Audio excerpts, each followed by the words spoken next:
जिस उम्र में बच्चियां खूबसूरती के साधन इकट्ठा करने के बहाने ढूंढती रहती हैं, उससे भी कम उम्र में राधिका ने उसका बाजार खोला, वो भी अपनी मेहनत के दम पर। बचपन से ही कला प्रेमी राधिका को पढ़ाई लिखाई से ज्यादा डिजाइनिंग और पेंटिंग वगैरह का शौक रहा। इसलिए उन्होंने सोचा कि क्यों न अपने इस हुनर को दुनिया के सामने रखें। अपने दोस्त के एक एग्जीबिशन से मिली प्रेरणा ने राधिका को अपना अलग व्यवसाय खोलने के लिए प्रोत्साहित किया और अपने एक दोस्त के साथ राधिका ने एक्सेसरी फंक की स्थापना की।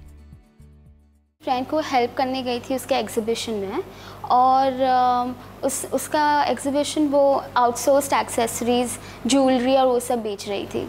तो जो खुद नहीं बना रही थी लेकिन बाहर से लेती थी और बेचती थी। तो मुझे बहुत अच्छा लगा जब मैं उसको हेल्प कर रही थी, इंटरेक्ट कर रही थी सब क्लाइंट्स से। पता चला कि कैसे लोग को इंटरेस्ट आता है जब वो शॉपिंग करते हैं, और डिफरेंस होता है जब आप शॉप करते हो और जब आप सेल करते हो।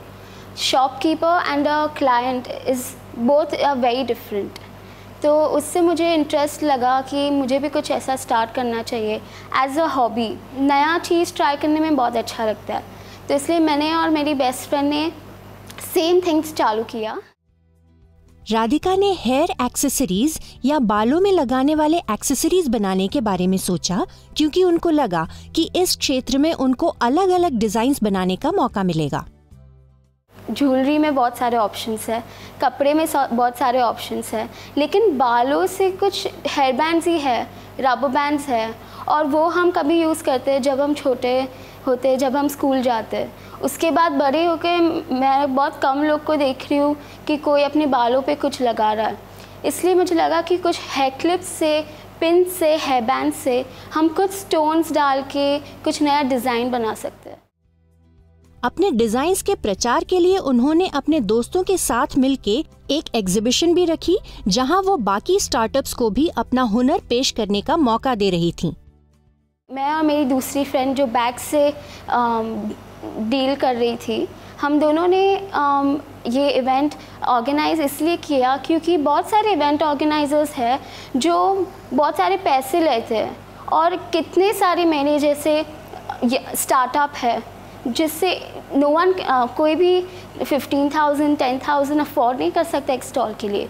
इसलिए हमने 5,000 एक पूरे दिन के लिए रखा था, और बहुत अच्छा रिस्पांस भी आया। तो मेरा एक्सपीरियंस जो इवेंट ऑर्गेनाइजिंग का भी था ये ही लाइन में, वो बहुत अच्छा था। इस व्यवसाय को शुरू करने के लिए राधिका ने अपनी माँ से 2,000 रुपये कर्ज लिया था, और बाकी के पैसे वो हर महीने अपने मामा से लेती थीं। लेकिन जब उन्होंने इस व्यवसाय से कमाना शुरू किया, तब वो सारा पैसा अपनी माँ और अपने मामा को सूद समेत वापस भी कर दिया। बिजनेस करते हो घर पे या जिधर भी, आपको प्रोफेशनल रहना चाहिए।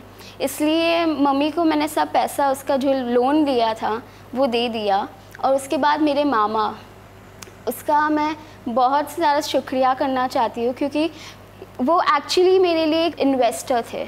उसने बोला राधिका तुझे जितना भी पैसा चाहिए तू ले, लेकिन मैं तुझे क्वेश्चन नहीं करूँगा, तू मुझे एक डेट बोल, ये दिन मैं आपको दे दूँगी और मैं वो दिन का वेट करूँगा। तो मुझे डर भी लगता है, मैंने उसको इससे पैसा लिया है तो मुझे देना पड़ता है, कभी दूँ। और तभी ये आदत से मुझे ऐसे आदत लगी कि हाँ इतना पैसा लिया है, इतना प्रॉफिट किया है, इतना भी मुझे पहले देना है और प्रॉफिट करना है। मैं उसे ये समझाना चाहती थी कि वैल्यू ऑफ मनी क्या है, पैसे की कीमत क्या है। अगर शायद मैंने पैसे नहीं भी लिए होते तो उसके अपनी मेहनत की उसको कीमत नहीं रहती। आज वो खुद खुश है क्योंकि वो कोई कह नहीं पा रहा है कि उसने पैसे दिए थे और राधिका ऊपर आई। उसका हिसाब क्लियर हो गया है। She is totally on her own. Radhika अपने डिजाइन्स खुद ही बनाती हैं। वो hair bands, hair clips, hair crowns, कानों की बालियां और बालों में लगाने वाले कई एक्सेसरीज बनाती हैं। उनके प्रोडक्ट्स की रेंज महज 50 रुपए से शुरू होती है। बाहर दुकानदार को उनके प्रोडक्ट्स बेचने के लिए देने में कई दिक्कतें आईं, इसलिए वो अपने प्रोडक्ट्स अपने खुद के वेबसाइट पर ही प्रदर्शित करती हैं। मैंने ट्राई भी किया है पहले वेबसाइट्स को देने के लिए, शॉप्स को देने के लिए। लेकिन उसका एक प्रॉब्लम है जो मुझे बिल्कुल पसंद नहीं है, पैसा, पेमेंट के लिए हमें उससे पीछे जाना पड़ता है कि मेरा पेमेंट कब आएगा।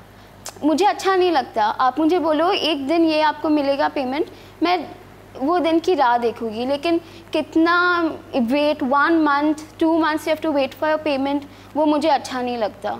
और ऐसे पैसे की बात, वो हमारा खुद का डिज़ाइन है, मेरे डिज़ाइन से दूसरे लोग कमाते हैं और मुझे ही इतना परेशान करते हैं वो लोग, वो मुझे अच्छा नहीं लगता। पिछले 2 सालों में एक्सेसरी फंक ने अच्छा खासा मुनाफा कमा लिया है। भले ही राधिका आज सिर्फ 19 बरस की हैं, लेकिन कम उम्र होने के बावजूद उद्योग जगत में आगे बढ़ने के लिए उन्होंने अभी से अच्छा खासा अनुभव हासिल कर रखा है। 1 महीना मेरी मासी के साथ भी काम किया है। काम जैसे अगर उसकी सेक्रेटरी नहीं थी तो मैंने मार्केटिंग का काम किया है, और वो एक स्टूडियो आर्ट रेसिडेंसी चलाते हैं, तो मैंने उससे भी बहुत सारा सीखा है, मार्केटिंग कैसे करने का। अभी तो मेरा बैंक अकाउंट भी है, तो उसमें भी बैंकिंग सब मैं ही सीखती हूँ अपने आप, और FDs भी कैसे बनाने का, वो सब भी टू बी ऑनेस्ट सीख रही हूँ मैं। और कैसे प्रॉफिट करने का, कभी मैं लॉस भी गई हूँ, कभी लोगों ने मुझे चीट भी किया है, सब आप सीखोगे तो ही आपको पता चलेगा।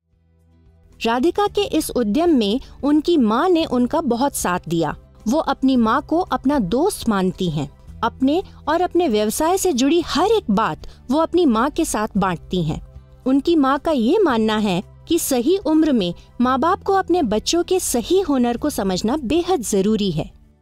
एजुकेशन इज अ मस्ट, ज़रूरी है, मगर इतना ज़रूरी नहीं है कि एक बच्चा या एक व्यक्ति अपनी खुद की हुनर, अपनी खुद की पहचान, अपनी खुद की खुशी छोड़ दे पढ़ाई के लिए। आजकल के पेरेंट्स जो है कि नहीं 90% आने चाहिए, या आजकल ये सब पेरेंट्स में ये भी है, सब माँ को है कि ये क्लास है तो मेरे बच्चे को ये क्लास करना चाहिए। वो हर क्लास ज़रूरी नहीं है, आप थोड़े क्लास करवाए, और जो क्लास में आपके बच्चे को खुशी मिलती है उसमें ही वो आगे बढ़ेगी।